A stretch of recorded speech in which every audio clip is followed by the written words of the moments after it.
So that's the end of Unit 3. And I hope in Unit 3 we learned something about the way that companies make decisions, investment decisions, and hopefully that gives you, some ideas around why the Treasury bills rate dropped, why the cash to deposit ratio was increased, why the central bank governor is like sort of pushing, forcing anything for growth. You've got to change the way. Look, but the team at central bank seem to be, looking at these theories and thinking, how can we stimulate growth on the basis of these? How can we push people into making more investment decisions? How can we, push these firms and stimulate the economy in terms of more capital accumulation? Um, so now we're onto the juicy bits of economics. And this is Unit 4 on monetary policy and the central bank. And I love, love, love monetary policy. I think it's such an interesting area of economics. And I write at this point, I'd like to talk about, the ways that the areas of economic policy. So the way I see it, there are four main areas of economic policy. There's monetary policy, which we're about to talk about. There's fiscal policy that we'll talk about straight after. There's structural policy, and there is exchange rate policy. So monetary policy is really all about the things that the central bank can do to affect the supply of money. So all the tricks that the central bank team and the central bank governor play on the economy and on the banks to try and get them to do what they want. They don't have direct control, but there's lots of things that they can do to sort of pull the strings like a puppeteer, doing a puppet show from above to try and get these puppets to do exactly what they want. But if you've ever seen a puppet show before, it looks very coordinated, right? When you pull the string, the puppet's arm moves up. And when you put down the string, the puppet's arm moves down. Unfortunately, monetary policy isn't as accurate as that. And I'll be talking about monetary policy through the next set of slides. Fiscal policy is what the government does. So that's more on Buhari's and the vice president and the ministers. They influence, and obviously the Senate as well influence fiscal policy, because fiscal policy is all about taxes and all about government spending and all about how much the government is borrowing. But fiscal and monetary policy are obviously closely related, and I'll be talking about that. It's not in this unit, but in Unit 5. Structural policy is all the things that my good friend, or some of the things that my good friend and almost like a sister, Jumoke, is doing with ease of doing business.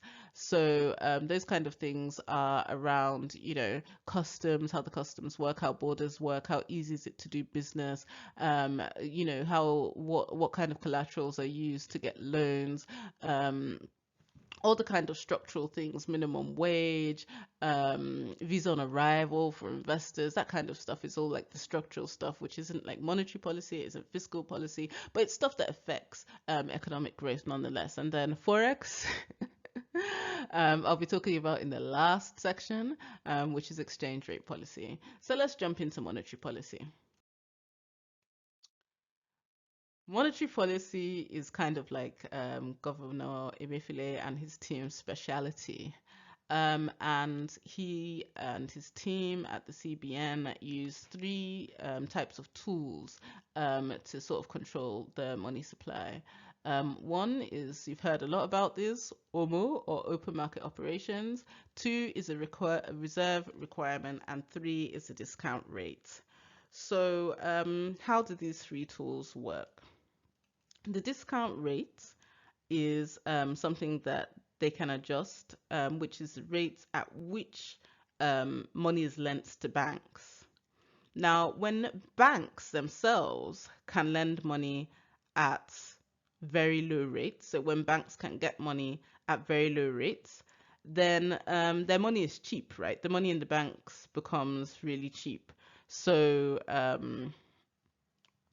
when banks can lend money cheaply, they can lend it to customers or they can lend it to corporates cheaply. So the trick there is whenever the central bank wants banks to start lending more, they simply reduce the discount rate so banks can borrow more at cheap rates, and therefore that benefit should translate to customers. The second is the reserve requirement, or in Nigeria, the CRR. And this means that there's a proportion of money that every single bank in Nigeria needs to keep and not touch in the central bank. So imagine if the reserve requirement was like 90%. They'd have nobody to lend out anyway because everything would be at CBN. So the higher the reserve requirement, the less money that banks have available to lend out to people. So in the same way, right, when they want to manipulate the banks, or when the puppeteer wants to, change some things in the economy, what the puppeteer does is simply reduce the amount that they have to keep in CBN, so they have more money to borrow out, and vice versa. The last one, and the most famous one, the one that gets the most press attention, is OMO.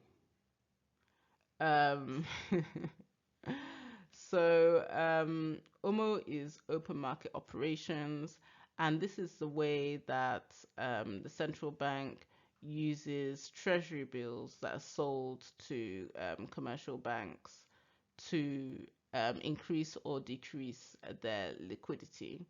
So when now all banks in Nigeria, anywhere around the world, hold government treasuries, right? So, and they hold a lot of them. So when the central bank wants people to, or the banks to start borrowing more, it just makes sure that it buys a lot of the treasury bills to decrease or increase the amount of cash available in, and it buys and sells treasuries on the open market. So what the central bank has done is that it uses those treasuries to influence the banks to buy, to either sort of buy or sell, depending on what it wants to do. So if the aim is to expand the economy, then the CBN will buy treasuries, and that pours cash into the banks, and that puts pressure on the banks to lend because they have too much money. If the economy is overheating, then it sells treasuries, and that pulls money into the system, and then money gets tight, and the banks don't have as much money to lend. So OMO is very, very controversial because the central bank has kind of restricted the sale of these treasuries to try and push, more liquidity into the banks so that they're forced to lend and they can't rely on treasury bills. And that's why, you hear everybody talking about OMO or open market operations. But really, the thinking behind it, restricting the access, is trying to make sure that banks now use their money to lend. So what is inflation targeting and the money supply? This is something that, central banks really have, maybe it depends on the central bank actually, but most central banks around the world have about three responsibilities. They have to control inflation, control unemployment, and maybe sometimes they have some responsibility for economic growth as well. But one of the things that central banks around the world keep a big eye on is inflation and the money supply. So inflation targeting is kind of a monetary tool where central banks set a specific goal of a particular inflation rate that they're trying to reach. So that's inflation targeting.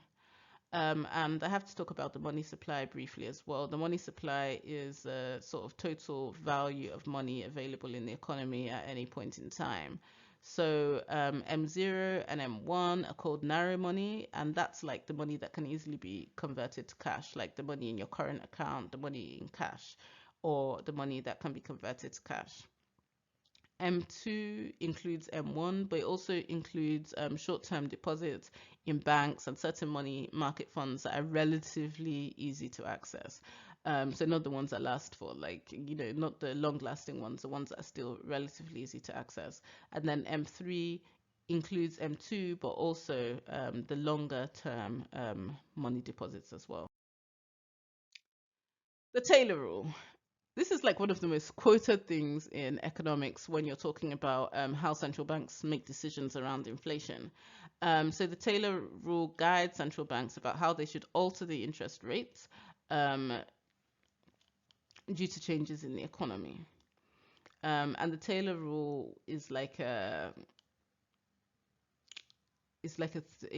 calculation which the central banks use to control the economy when control different factors of the economy when it basically dictates what interest rate the central bank should use to control and stabilize the economy. So the equation, the very, very complex equation, is in the corner. But basically, I think the thing to know about the Taylor Rule is that there is a rule that exists in economics that kind of guides, not really, it's not as if all central banks follow it, but if they're wondering about what interest rate that they should set to bring inflation down, to control inflation, to get closer to the inflation targets, then there's a rule that kind of helps them with this. There's an equation that kind of helps them with this. So that's really the long and short of the Taylor Rule. But it's something to know because economists talk about it a lot. They talk about it on the news. They talk about it in debates. So I've spoken about sort of the three ways that our great puppeteers in the Central Bank of Nigeria sort of control what's going on in the economy, or at least try and control. But I'm going to talk about like the actual journeys that these sort of high level puppets controlling moves actually, the journey that it takes down into the economy.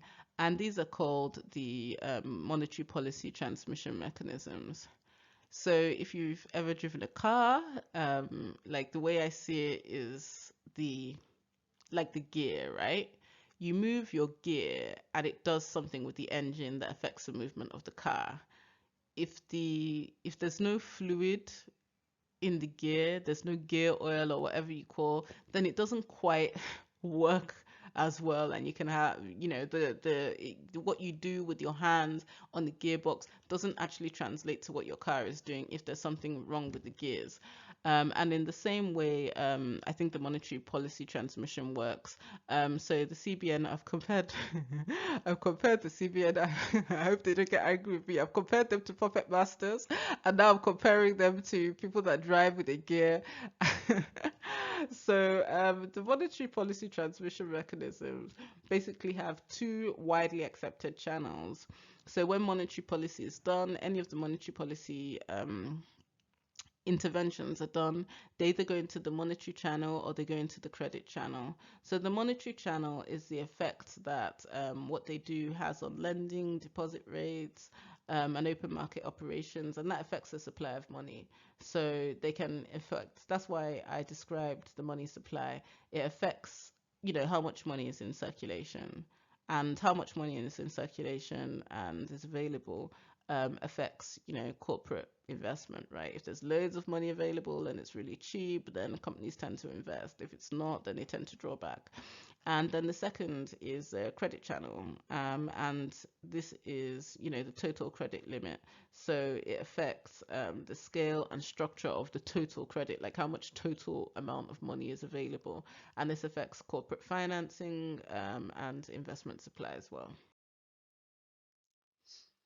So, there are some other channels that are not so relevant in Nigeria, like the household channel, for instance, in countries that have, mortgages, in countries that have a lot of personal credit, where, in America or England, you can get a loan from the bank. People, individuals get loans from banks for chairs and tables and home improvements and to build, an extra pool or pond in their house, these kind of things. So monetary policy can actually affect households as well in some types of economies. But in Nigeria, monetary policy isn't actually that effective. So I get a lot of questions about the CBN, like, why are they so interventional? Why are they giving retail loans? Why are they doing poultry business? Why are they doing agriculture?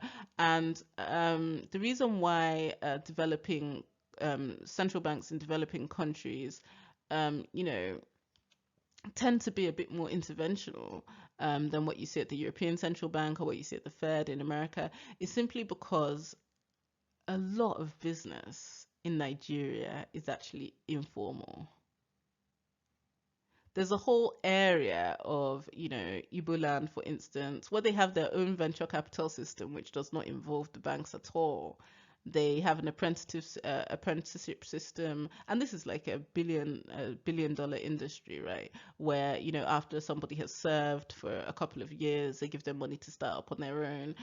So that kind of system is there. There's all these agile systems. So the unbanked population is pretty huge in Nigeria, and the formal sector is quite small. So all this monetary policy that we're talking about only really affects a very small amount of people and doesn't have the kind of like large effects that it would have on a more formal economy. So, our puppeteers try the traditional methods that are known to work in developed countries, but it doesn't give the same results. Like, there's literally no household channel in Nigeria, but, household finance in the UK and the US and in Europe is actually, a big part of the economy. So I'm just putting these contrasts out there to try and put some more information into the system as to why certain decisions are made and sort of certain interventions are made.